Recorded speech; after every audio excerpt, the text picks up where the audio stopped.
Okay, I hope you took the time to actually try my second challenge there, which was to make a square with just one line, and my third challenge was to make a rectangle at the point, free point, let's say PQ again. So we actually already did the first one. I'm gonna just hide these for a second. This will basically give you a square, y less than 2, where so y less than 2 would be this whole domain here, right?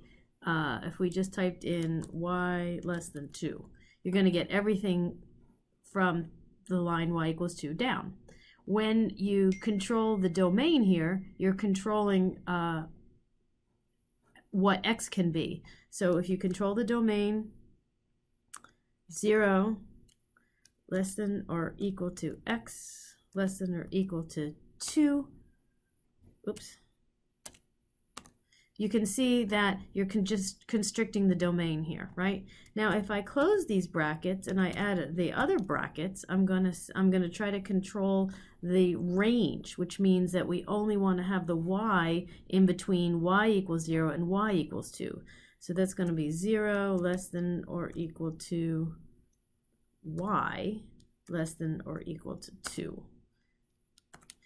Okay, now if I'm just going to change this back to equals for a second. All right, so what you see then is we've got these two separate constraints, and we have x in between 0 and 2 and y in between 0 and 2. We're going to show you just what happens if we put a comma here. If we put a comma,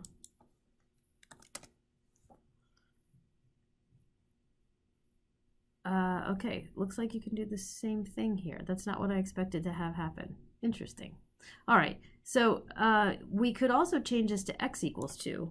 And you can see that the equation changed, but the shading still ends up within this square.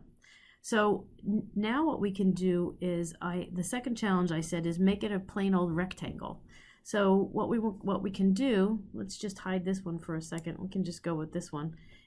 We've got y less than 2, but suppose that I want to change this to x being instead of 2, I'm going to have the x be controlled by p and the y be controlled by a q.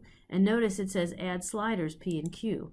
So now I've got these two sliders here, and just as I did before, I can actually put the p and q on, oopsie, q, not k, p and q on, I'm going to delete that here, on the